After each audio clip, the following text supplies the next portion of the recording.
This video is sponsored by Normandy 1998, Ash, Christopher Mitchell, and 212th Trooper. We pick up with our heroes in Caliburn Town, a small port settlement along Galar's east coast. Presently they're in the town square with Ash and Pikachu enjoying a quick training battle against a young man and his Aegislash, while B and Raihan watch from a nearby bench. However, it seems their attention won't be on that for long, as B is suddenly made aware of a buzzing as her Rotom phone floats into view, revealing that her old Master Mustard is trying to call her. Furrowing her brow a little, the girl comments that she does not believe Master Mustard has ever called her before, and it seems this is not about to change, as when she answers, she is met by the visage of a significantly younger woman, who she addresses as Miss Honey. Curiously, Raihan asks who that is, with B explaining that Miss Honey is Master Mustard's wife, to which the dragon specialist Riley muses that if his contact picture is anything to go on, he's battling well above his league. Chuckling that the gym leader is sweet to say so, and he then states that she's afraid this isn't a social call. Mustard has requested that B return to the Isle of Armor at once for a matter of great importance. Having gotten to know her well enough to see through the stoic mask, Raihan can tell that B is concerned, as she questions what this matter is. Though shaking her head, Honey replies that she thinks it would be best to hear this in person from her husband, so she'll arrange a ride for them. All they need to do is get to the nearby port ASAP.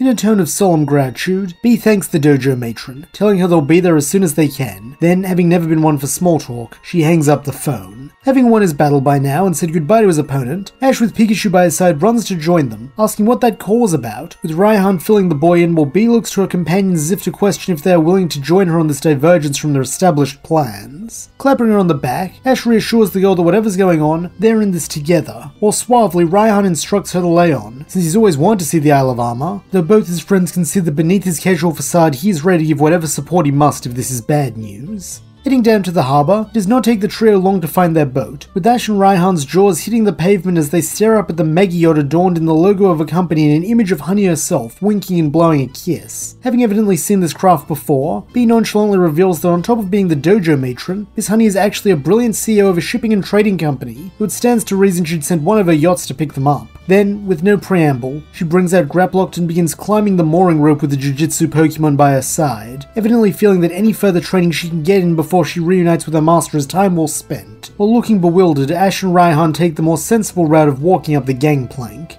On top of being fancy, Honey's yacht is also fast, with Ash and his Pokemon enjoying standing on the prow and feeling the wind rush across their faces, even if this does mean that more than once Ash has to stoop rapidly to grab Cramorant as it almost falls into the sea. Meanwhile, Raihan is making the fullest of the amenities, strutting around in a fluffy white robe after a relaxing massage and some tasty hors d'oeuvres. In contrast, B is eschewing all the luxury the yacht has to offer, devoting herself entirely to training, running laps of the deck before immediately dropping into one-handed push-ups, all the while Graplock mirrors her. Though he knows his friend is dedicated to her training, Ash cannot help but find this new fanaticism worrying, and so approaches B to ask why she's suddenly gone into overdrive. Not stopping her workout even now, the girl explains that she has no doubt Master Mustard will want to see the fruits of her growth when they arrive, and she doesn't want to disappoint him, an edge to her voice that chills the boy. Nonetheless, he attempts to assure her that she's a great trainer and won't disappoint him, though that is only met by a grave expression, as she states that she hopes not, since Master Mustard had a pupil fail him once before, and she refuses to repeat that. These are the last word B says for the duration of the trip, with Ash leaving her to train in peace. Finally, the Isle of Armor comes into view, with Ash and Raihan being surprised by how diverse the biomes are, ranging from forest to desert to wetlands, and these are just the ones they can see from the boat, with B explaining the biodiversity is good for training, since one can never be too prepared. In a wry tone, Raihan replies that he can see that, as even now the girl is packing in some last-minute calisthenics. Then, as they pull into port, the trio descend to be greeted by Honey, who beams that it's good to see B, coaxing a rare smile from the girl, before formally introducing herself to Ash and Raihan. With this out of the way, the woman then leads the newcomers up the Fields of Honor and towards a large traditional building with an aesthetic more in line with Johto than Galar, which bears a large ornamental crest over the entryway resembling a grey bear-like Pokemon with the Master Dojo's logo in its mouth. Excitedly, Ash asks who's that Pokemon, with Honey explaining that its name is Kubfu, a legendary Pokemon who, according to tales from the ancient past, once partnered with a human martial artist to free Galar from the grip of a tyrannical king, which is why ever since, the disciples of that school of martial arts have taken Kubfu as their symbol.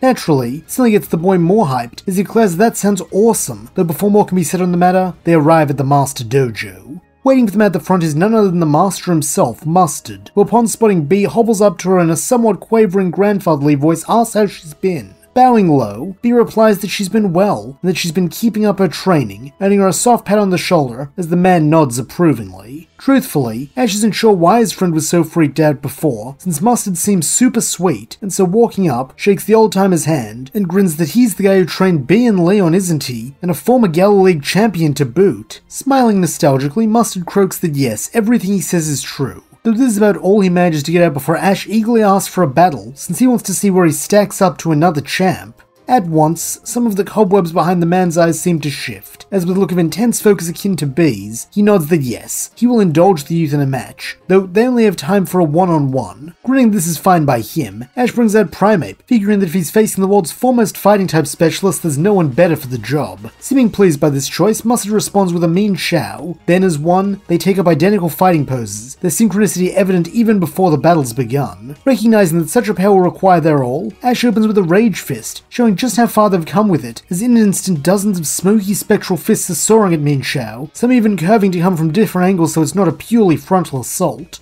Examining this with a teacher's eye, Mustard acknowledges that Ash and Primeape are indeed as strong as young Leon claimed they were, though raw strength alone is nothing, as a great martial artist requires strength of spirit and body. To this end, he has Min Xiao use Detect, with it effortlessly dodging and gliding its way out of every hit, all the while slowly closing on Primeape. Then when it is within range, it lashes out with one of its long sleeves, hooking it around the pig monkey's wrist, and then binding it to the other one, leaving Primeape with its hands literally tied, and its punching moves all unusable. While this is not bad enough, Min Xiao still has one sleeve free, which it coils and whips outward, striking Primeape on the snout, a fact which only angers it more, as it lets out an incensed babble and attempts to leap up and stomp Min Xiao's head in. However, this is precisely what Mustard had been counting on, as by simply giving a small nod, he instructs his fighting type to wrap things up, rather literally in this case, as it lashes out with its other sleeve and binds Primeape's feet, sending it way off course and causing it to live up to the pig part of its classification as it is promptly hogtied. While not unconscious, the Cantonian fighter is helpless, with Mustard suggesting they call it here, since while the young pair's passion and drive to battle are good, it must be tempered by patience or else it might become brashness and foolishness. Good-naturedly, Leon's voice then speaks up, declaring that his old master had to teach him that lesson quite a few times before it sunk in, so Ash shouldn't feel too bad, the black-haired boy and his friends whipping their heads around to find the champ astride his Charizard as he comes in for a landing.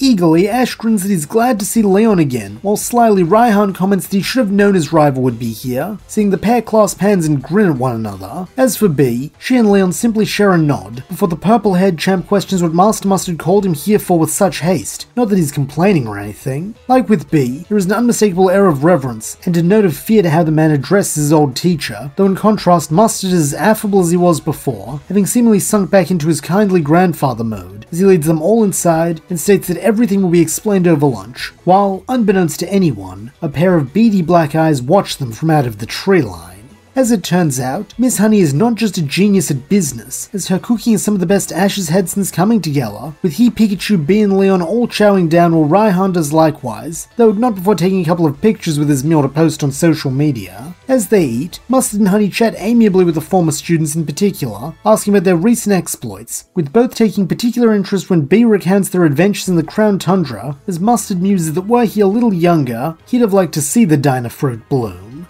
Fondly, Honey tells her husband that while that particular event is not an option, soon they'll be able to go anywhere they want and see all the best sights the world has to offer. Smiling too, the old master replies that she's quite right. Then, when Bee asks what about the dojo, Mustard chuckles that this is actually what he called her and Leon here for, since he's decided to retire, meaning one of them will succeed him as the new dojo master. Understandably, both Bee and Leon are floored by this news. While smiling, Ash and Raihan congratulate them, asking how the new master will be decided. A Pokemon battle? However, here Mustard slyly grins that he has concocted a series of tests to determine who is the most worthy, the first of which is doing the dishes. At once, Ash and Raihan face fall, before giving each other a look that says this old geezer is just trying to get his students to do his chores for him, though in contrast, Leon and Bee nod then immediately take to the task with the utmost urgency and solemnity, explaining to their friends that Master Mustard's training may be unconventional at times, but it always has a purpose, and if there's one thing that brings out his scary side, it's when people don't respect his training and the philosophy that underpins it, so it's for the best if they don't balk at anything he says. Nodding their understanding, the two boys and their Pokemon join in, Craplock being a natural dishwasher. This liquidation allows it to not only scrub 4 plates at once, but also cut down on Mustard and Honey's water bill by creating its own water on the ends of its tentacles. Thanks to this, the group were able to complete this task in no time flat, with Mustard chuckling that he may have been telling a bit of a fib when he called this the first task. The real first task is to However, before he can speak, the dojo doors fly open, and a well-built man with no shirt, close-cropped hair, and dark-pointed sunglasses strides inside, sneering that his old master wasn't going to try and start without him, was he? At once, Mustard, Honey, Bee, and Leon all tense, with the girl explaining to her companions that this is the failed student she told Ash about on the boat, Dane Water. Lip curling slightly, Dane questions who this little girl is calling a failure, since he not only mastered everything Mustard had to teach, but he improved those lessons, honing them into the tools for greatness. What's she done that's half as impressive as that? Flatly, Leon replies that he wouldn't call cheating and bullying his way to victory greatness, but Dane just smirks that it's the way of the future, though he supposes Leon never could tell direction. Flaring up a little at this, Raihan prepares to snap something no doubt scathing back at the intruder, though before he can, Dane speaks again, sauntering up to the table and telling Mustard to spit out the first test already, since he heard through the grapevine that the old coot is retiring, and he's here to stake his claim to the top job. Honestly, he's a little insulted he even has to go through this charade, since as the first student he should be the natural successor, but if Mustard wants to make him play some silly little games first, then fine, he'll play him and win. For a moment, no one speaks, with most of the assembled group expecting Mustard to unveil that fearsome temper, especially when Dane takes a seat and puts his feet up on the table, though to their surprise, the old man placidly states that he wishes his former student the best of luck. Then, with no further ado, he explains the first test will be to traverse the island in search of a max mushroom, which they're to return with in 1 hour's time. Nodding, the three candidates then all rise to their feet, ready to begin, while Honey tells Ash and Raihan that they are welcome to come along and help if they'd like, with the boys both nodding and following after Bee. As they head out to begin their search, both Leon and Bee wish each other luck, with the champ heading into Brawler's Cave while Bee leads her companions into the Forest of Focus, reasoning that as a fungus, a mushroom is most likely to grow somewhere like that with lots of moist soil shaded by trees. Splitting up so they can cover more ground, Ash, Bee, and Raihan all begin scouring different areas of the forest, with Raihan starting near the entrance, Ash going a bit further in, and Bee heading the deepest as the one most familiar with this island. While initially none of them come across any max mushrooms, Bee does come face to face with a small grey bear-like Pokemon who she quickly surmises is Kubfu, practicing a flurry of punches very similar to Primeape's Rage Fist in a secluded grove. Upon spotting her, the little Pokemon panics, leaping into the air and scurrying behind a tree, though in a measured tone, Bee assures it that there's nothing to fear from her. She's simply looking for a max mushroom. However, for what it's worth, she's impressed by its martial arts, since clearly it's been training diligently for a long time to have the level of control while throwing so many punches. At these words of praise, Kubfu pokes its head back into view, with this earning it an encouraging nod, as Bee adds that she's a martial artist too, as is her partner, calling forth Graplocked and instructing it to demonstrate an Octolock on a nearby fallen log. Despite the thickness of the wood, this is no match for the Jujutsu Pokemon, with it soon being shattered into splinters by the tight tentacle grip, though instead of startling the grey grizzly, its dark beady eyes shine with excitement as it picks up a tree branch and attempts to replicate the move. Unfortunately, due to lacking tentacles, not to mention the fact that it only has 2 arms, Kubfu cannot execute the Octolock, throwing the branch to the ground a few moments later with an exasperated "Phoo!" While perhaps not helpful, this does make Bee laugh a little, as she factually states that it cannot expect to be as good as Graplocked on its very first attempt, especially when its body is not designed for such a move, though its knack for picking up new techniques is impressive, and if it would like, she and Graplock can help it practice some more. It will just have to be later on, since right now she's in a race against time to find the max mushroom before a very bad person. Whether because its sense of honor and duty will not allow a villain to win, or because Bee was kind to it, or perhaps simply because it figures the sooner this is done, the sooner they can train, the Wushu Pokemon begins leading Bee and Graplock down a secluded path that neither of them had noticed before, as its presence was hidden well by the trees. Nonetheless, trusting the little guide, the pair follow close behind, with their trust being rewarded a few minutes later when they reach a small grotto where half a dozen max mushrooms are growing, their distinct pink swirls marking them as the plants they're looking for. Gratefully, the young fighting specialist thanks Kubfu for its assistance, then remembering how her master said she only needed 1 mushroom, picks a single stalk and begins heading back the way she came. While at first it seems though this is the end of her encounter with the little grey furball, Bee and Graplocked cannot help but spot what looks like shiny dark eyes peering out of bushes and from behind trees every so often as they make their way back to Ash and Raihan, who grin when they see that she is a max mushroom. However, there's nothing to their amazement when she explains that she actually met a real-life Kubfu in the woods, with Ash's reaction being one of jealousy since he wanted to see the legendary fighter, while Raihan comments that it stands to reason one would make their home so close to the Master Dojo, considering what Honey said about having ties to the School of Martial Arts.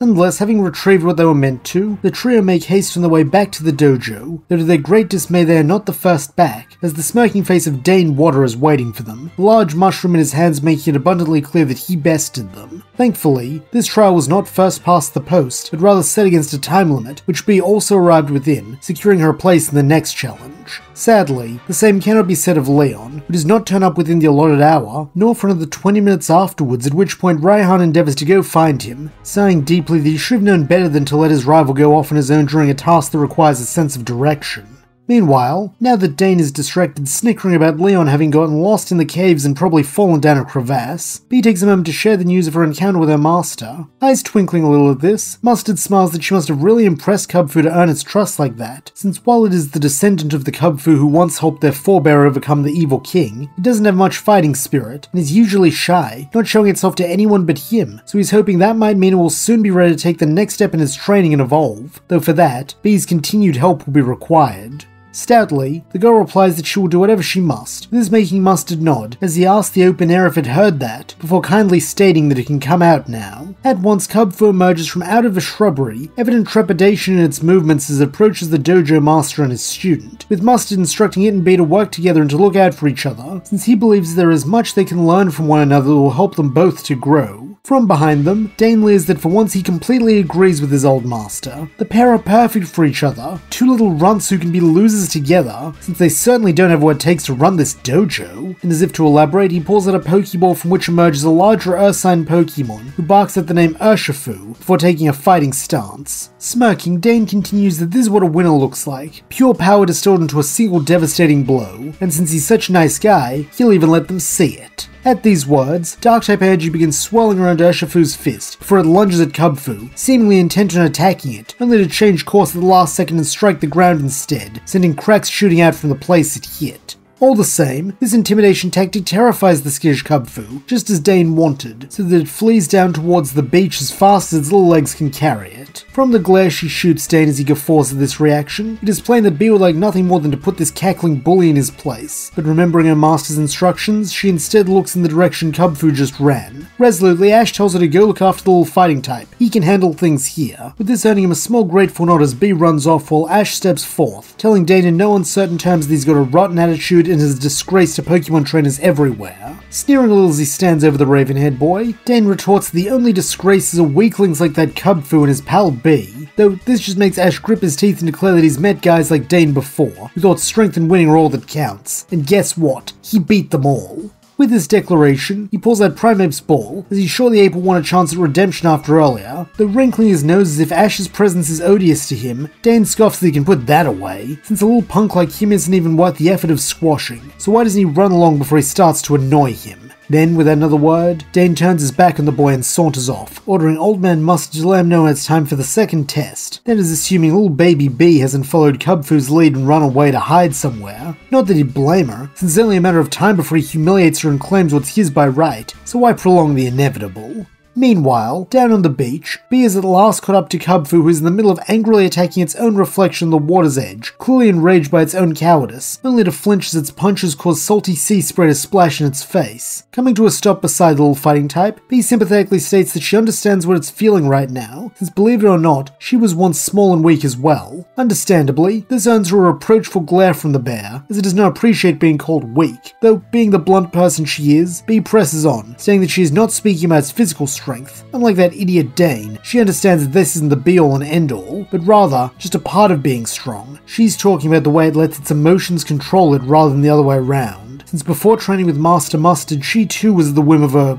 well, whims, but he taught her how to exercise discipline and master herself, since if she could not do that, how could she master anything else? By now, Kubfu has stopped glaring, instead staring up at the girl with a look of deep contemplation as it reflects on what she's just said. Seeming pleased by this, Bee adds that it doesn't have to do this by itself. Just as her master taught her, now she can teach it, since she believes that's what Master Mustard had in mind when he asked them to look out for each other. Taking heart from this offer, the little fighting type nods resolutely, with this making Bee smile earnestly as she extends a hand to it, stating the others are all waiting for them back at the dojo, so they should probably get going. Returning to the Master Dojo, Bee and Kubfu are greeted warmly by Ash and returned Raihan, who's forced to admit defeat in his search and just have faith that Leon's tough enough to take care of himself until he stumbles out of whatever warren he's currently lost in. With them all more or less assembled, Mustard at last announces the second trial, which is to take the Max mushroom they have located and brew them into the Max soup. Due to her proficiency in this field, this test will be overseen by Honey, who leads the group into the kitchen and lays out the required ingredients and utensils, while Mustard fills them in on the history of the soup. As it turns out, Max soup was created centuries ago to try and replicate the Dynafruit, since back in the olden days, the once-in-a-century fruit was hoarded by the King of Galar, meaning they alone had the power to Dynamax and Gigantamax, ruling over the region through force.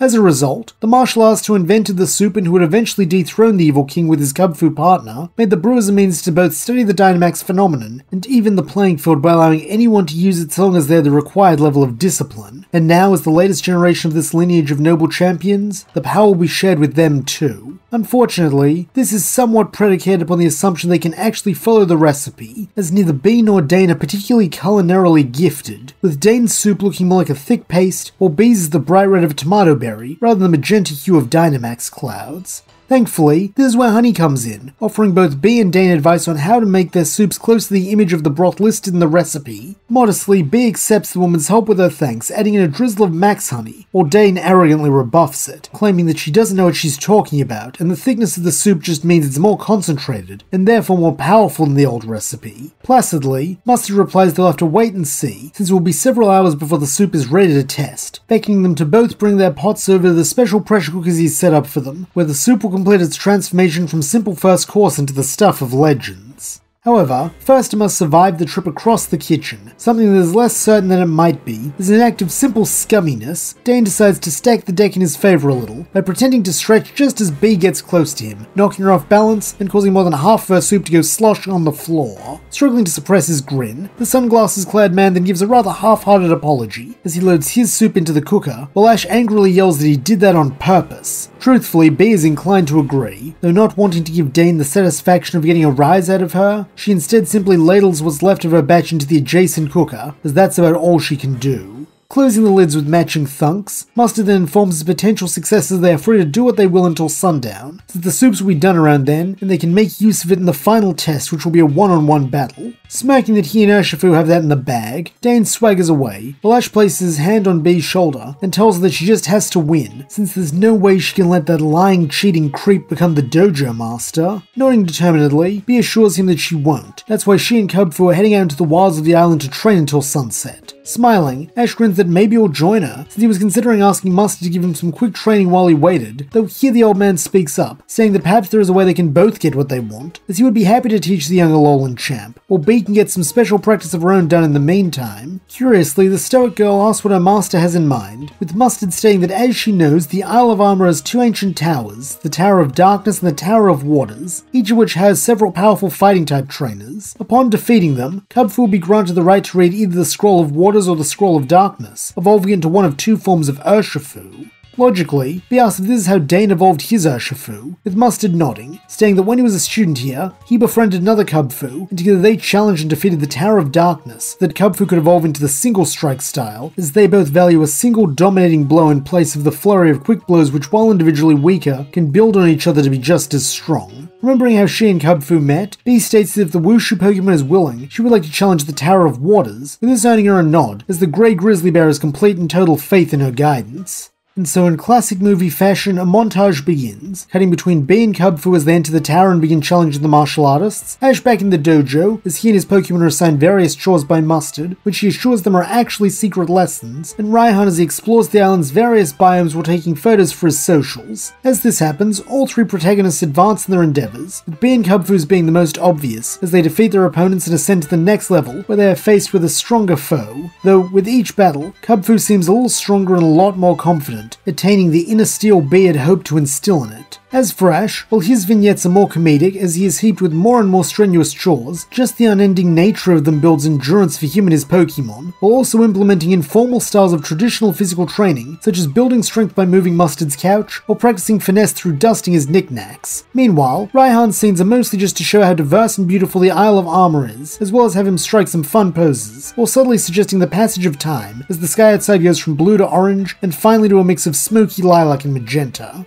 As this happens, the montage comes to an end, with Bee and Kubfu defeating the final trainer's Poliwrath, and thus being handed the Scroll of Waters. Looking down at Kubfu, the girl confirms one last time that it really wants to do this, and where it nods, now with a focused air of self-assuredness, Bee accepts this and shows the contents of the scroll to Kubfu. At once the Wushu Pokemon is engulfed in white light, growing exponentially and becoming a Pokemon very similar to Dane's Urshifu. Letting it a bellow of its new name, the now water fighting type begins showing off its new moves, truly living up to the name Rapid Strike style, as its flurry of blows are both swift and deadly. Pride emanating from her at how far her friend has come, Bee tells her they should be returning to the dojo, with it being fortunate that she does, as by the time they get back to the battlefield behind the building, Mustard is counting down from 30, having reluctantly agreed that if Bee is not here by the end, she too will be deemed to have exceeded the time limit and be disqualified from the proceedings. Thankfully, this does not happen, with Dane looking sour as he is forced to saunter onto the field and actually battle Bee. As he does this, his Urshifu growls at Bees, while he taunts that it looks like the kid must have gotten pretty desperate if she's copying him, though he'll be happy to show her that no imitation can live up to the original.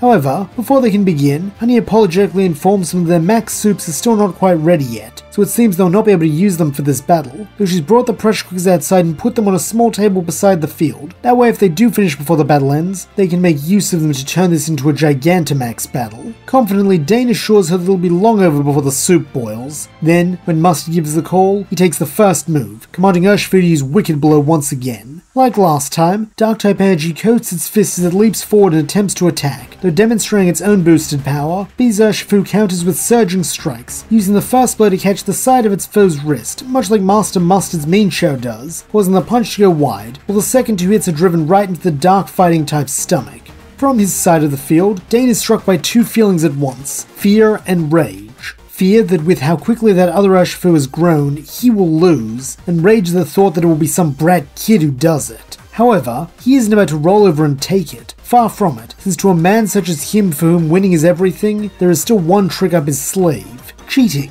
Making use of the darkening skies to cover his actions, Dane feels around with his foot for a small but solid pebble. Then, as he finds one, he kicks it at Urshifu. Being a well-practiced cheater, he doesn't go for anywhere obvious like the head or stomach, since while they can cause more damage, he'd be caught for sure. Instead, he targets Bee's Urshifu's shin, as this will still cause enough pain to distract it long enough for his Urshifu to land a wicked blow and finish the runt off. For the most part, this goes off without a hitch, as ironically by using what Mustard taught him about kicking, his shot lands true, causing Urshifu to grunt in pain and take its mind off the fight, with this being when he calls for his attack. Demonstrating why its trainer called it a being of pure power, Dane's Urshifu goes in for the kill, only to be stopped as its paws are suddenly bound by the sleeves of Mean Shao. Neither Dane nor Urshifu had seen the Unuvan fighter enter the fray, its speed and agility being on a whole other level, with the same being true for the one who trained it, as making good time for an old guy, Mustard appears behind his wayward student and sweeps his legs. As he looks down upon the now prone man, he coldly states that he could not be more of a disappointment. That scary sight on full display, as he spits that Dane has perverted everything the Master Dojo stands for in his lust for power, so he is to leave this island right now, and never darken his doorstep again.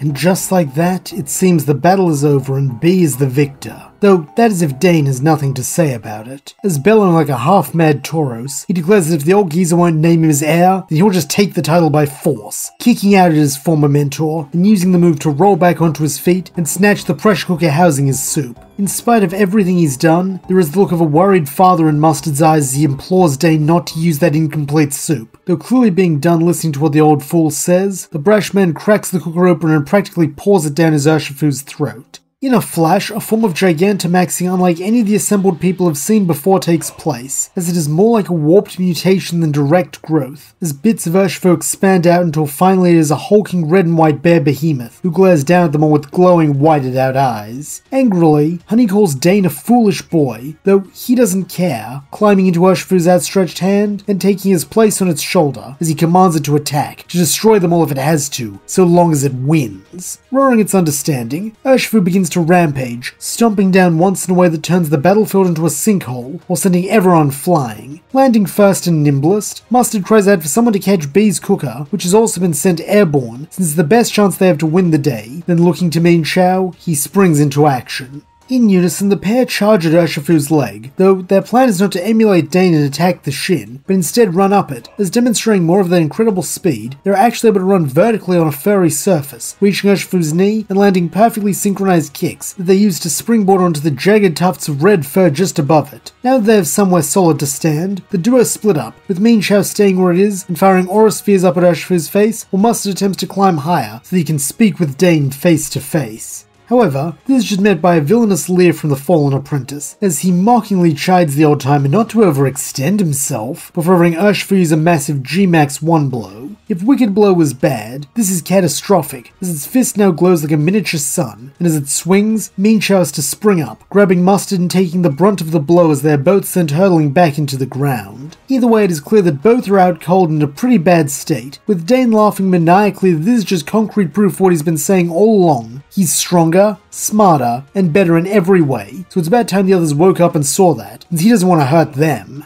Furiously, Ash and B snarl their defiance, making it clear the feeling's not mutual, as they and Raihan call their attack, with Pikachu, Primeape, Graplock, Urshifu, Duraludon, and Flygon all laying into whatever part of the giant fighting type they can hit. Unfortunately, this only seems to irritate Urshifu, and to make matters worse, once it stomps again, forcing them to scatter before swinging another fist this time to take Flygon out of the fight, they are faced with the horrifying realization that Dane's imperfect soup must have the side effect of removing the standard time limit on G-Maxing, meaning this thing will stay this way until its stamina runs out. Looking to each other, the three friends conclude that the best way to do this is an all-out attack, and to keep going as long as it takes, though shrewdly, Honey proposes an alternate course, asking B and Urshifu to help get Mustard and the pressure cooker inside,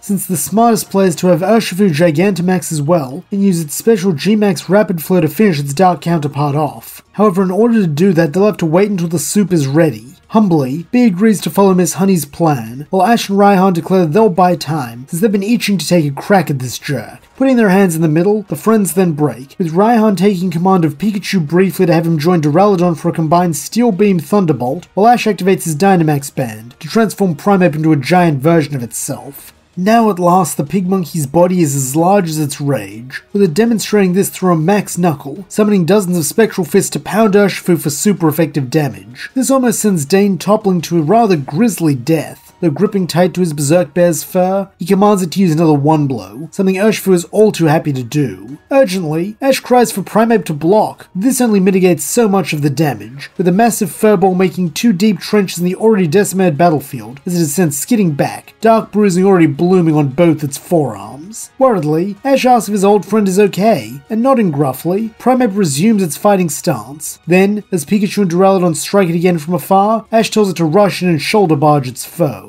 Letting out a wild screech, the Cantonian fighter does just this, managing to even briefly lift Urshifu over its shoulder as it charges. However, while Primeape is a brawler trained by Anthony, Urshifu is a martial artist who is able to employ advanced technique, rolling with the blow quite literally, and using this momentum to pull Primeape down onto the ground with it. Then, with savage glee, it prepares to slam another one blow right into its face. That is until a gout of flame crosses between the two fighters, acting as a shield for Primeape, and following the fire to its source, everyone is amazed to see Leon astride Charizard as they soar through the air towards the battlefield. Apologetically, the champ explains that he was still out looking for max mushrooms and must have lost track of time inside the caves, though when he emerged into the wetlands and saw a Gigantamaxed Urshifu wreaking havoc, he came as quick as he could. Smiling with relief, Raihan replies that it's good to have his number one rival by his side, since they'll need all the strength they can get for this fight. Curiously, Leon questions if that's the case, why did Raihan let Ash Dynamax his Primeape rather than Gigantamaxing his own Duraludon? Grimacing a little, the Dragon Specialist admits that Ash kinda went off before they could coordinate a strategy, to which the boy somewhat defensively retorts that Raihan can Gigantamax if he wants. However, this just earns Ash a sigh, as the elder pair inform him there's only enough max energy for 2 Pokemon to transform at a time, so for as long as Primeape's in that state, neither of them can Gigantamax. Sheepishly, Ash replies that he didn't know this, though refusing to squander the opportunity, he cries for Primeape to throw that oversized teddy bear off it and get back up, something Primeape does with a kick to the gut that sends Urshifu staggering. Then, as it rises back to its feet, it channels the power of Rage Fist into something new, Max Phantasm. At once, ghostly apparitions of various objects appear in midair and begin crashing down on Urshifu, as Primeape throws everything but the kitchen sink at it, and then the kitchen sink as well for good measure, as a ghostly basin cracks the dark fighting type across the head. However, this is not met without retaliation, as raising its fists, Urshifu launches its own Max Knuckle into Primeape, so that while neither fighter is actually touching one another, they are both raining down hits upon their foe. Unfortunately, here the gap between Dynamax and Gigantamax becomes most apparent, as due to being in weaker form, Primeape is only able to keep pace with the Wushu Pokemon, rather than surpassed as it might if they were on even footing, with the addition of Raihan and Leon's Pokemon not even being enough to turn the tide. Though to Primeape's credit, as it is at last forced to revert to normal, it is plain to see that Urshifu has visible injuries, something no one else has been able to give it thus far. Now the question is simply who will carry that torch, and as Raihan looks to Leon asking if he'd like to G-Max Charizard now, the champ insists that he'd never dream of cutting in line. Raihan's been in this battle longer than him, so it's his turn to strut his stuff. Smirking this is classic Leon ridiculousness, the Dragon Specialist acquiesces, activating his band and transforming Duraludon into its massive skyscraper state. Then, with a confident smirk, calls for Max Steel Spike as a row of iron thorns rip through the battlefield towards Dane and his monster. Meanwhile, inside the dojo, Bee and Urshifu are watching the battle through the window, having to employ all their self-control not to pace anxiously, since they should be out there helping, not in here watching soup cook. From the couch where he has been laid, Mustard chuckles that a watched pot never boils, so Bee would do well to cherish this moment of respite while it is here, and not allow worry to cloud her focus. In a slightly curt tone which suggests just how stressed she must be to speak to her master this way, Bee protests that it's hard to rest when her friends are in danger, though calmly, Mustard simply asks if she trusts their abilities. Stoutly, the girl replies that of course she does, though this just makes the old man chuckle a little more, as he replies that in that case, they will do their duty, just as she will do hers when the time comes. In a small voice, so small in fact that Mustard has to crane his ears just to hear her clearly, Bee asks what if she's not up to the task? What if when the time comes, she's not on the level of Dane and the others, and she lets them all down? Surprisingly, it does not take Mustard long at all to answer, as he plainly states that she won't. He is willing to stake his home, possibly even his life on it. He has watched her grow from a small child into a disciplined and devoted warrior, worthy of being the next head of this dojo. She has taken every lesson he has given her, and he is extremely proud of the young woman she has become. Now all that remains is the doing. Truthfully, Bee is at a loss for words, though feeling her master's faith radiating off him like heat, she looks first to him and then over to Urshifu, as together they nod, making a silent vow. Then, as if this was the trigger it had been waiting for, the soup pot bursts open, revealing the completed Max soup. Back outside, things are not going well for the heroes, as having withstood Duraludon's Max Steel Spike and its follow-up attack too, Urshifu is now closing in on the Steel Dragon, with a G-Max 1 blow that strikes it in the chest and causes all the windows on its front to shatter, as the shockwave of the hit ripples up and down its body.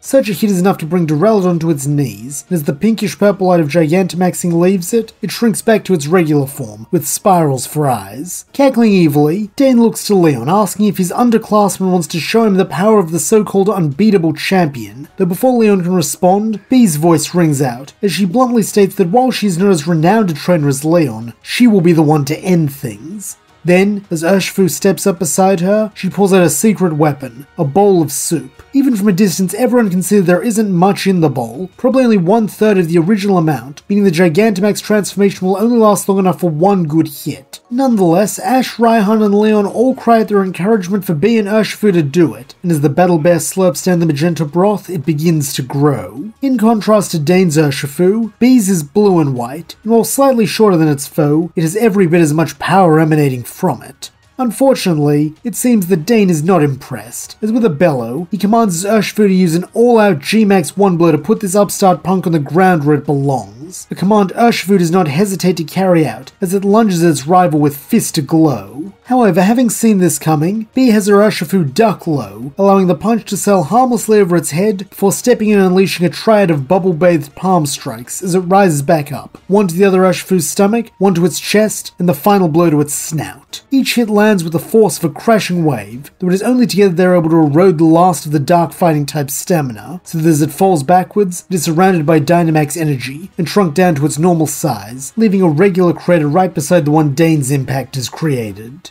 Briefly, the now vanquished usurper looks up through his broken sunglasses at Bee's Urshifu, understanding plainly the terror he inflicted upon his enemies, and subsequently almost wetting his pants as he begs for the girl in a water fighter not to hurt him. If she spares him, he promises he'll turn over a new leaf. He'll start his training again the right way. He'll do anything. Just don't smush him. Flatly, B replies that he and his Urshifu can start by repairing the damage they've done here today, as well as apologize to Master Mustard, since he's the one who deserves it most. Babbling in an unctuous tone that of course he'll get right on that, Dane hastily scurries away, while beside her, B's Urshifu finally reverts to its base form, allowing the pair to fist bump happily as they celebrate their win. Likewise, all their friends quickly come to add their own praise, with Honey and Mustard telling all the kids they did incredibly. Smiling, Raihan states that it seems like it's all over, so the only thing left to do is announce the new dojo master, with Mustard nodding that he's quite right. So without further ado, the next head of the Master Dojo will be himself. At this announcement, everyone face falls, while chuckling softly. The old man states that he really did intend to retire, but after all the fun he had running this test, and the way his blood was pumping while they were holding off Dane's Urshifu, he figures he's still got a few more good years left in him. When the time does come to truly step down though, he would like B to be his successor, though for now, she is free to continue her journey with her friends. Nodding gratefully, the younger martial artist thanks her master for this, saying she will do her best to make him proud, before she and the others are all ushered back inside since it's dinner time, and after all their hard work, they deserve an equally hearty meal. Despite the short notice and the fact that some of their vegetable garden was crushed in the battle, Honey manages to whip them all up an incredible banquet, with the heroes eating to their heart's content, all the while chatting about the wild ride today has been. Even Dane nervously joins them near the end, as he surreptitiously eats a few dumplings, hoping no one will attack him for that. Following this, they all enjoy the deep dreamless sleep of a hard day's work, before rising bright and early the next day, as Ash, B and Raihan all want to get back to the mainland and continue their adventure. This does mean saying their goodbyes to Mustard, Honey, Leon and Dane, the latter of whom still seems to be on his best behaviour, evidently recognizing that B and her Urshifu could come back anytime they want. Speaking of Urshifu, this is where the saddest goodbye occurs. As while it has developed a deep bond with B, it feels a sense of duty to continue its training at the dojo, to keep an eye on the pair of former enemies, which means we'll be staying here on the Isle of Armor. Being too stoic for tears, B wishes her partner luck, saying that she has every confidence it will become just as great a legendary warrior as its ancestor, while in turn, it growls its wishes of luck for her, and a promise that when she does return to become dojo master, it will be ready to stand by her side once again. Understanding this, B nods once, then prepares to turn away, though before she can, she is pulled into a mighty bear hug by Urshifu. From the side, her friends all smile fondly, glad to see such a strong bond. Then, to all of their surprise, they see B do something she's never done before, hug back, giving the Wushu Pokemon a squeeze, before parting in earnest, and following her friends up onto the boat so they may return to their Galar journey. And that's where we'll leave this movie. Where will the winds pull our heroes next? What lessons will they take from their time on the Isle of Armor? And when will B and Urshifu be reunited? Find out as the journey continues.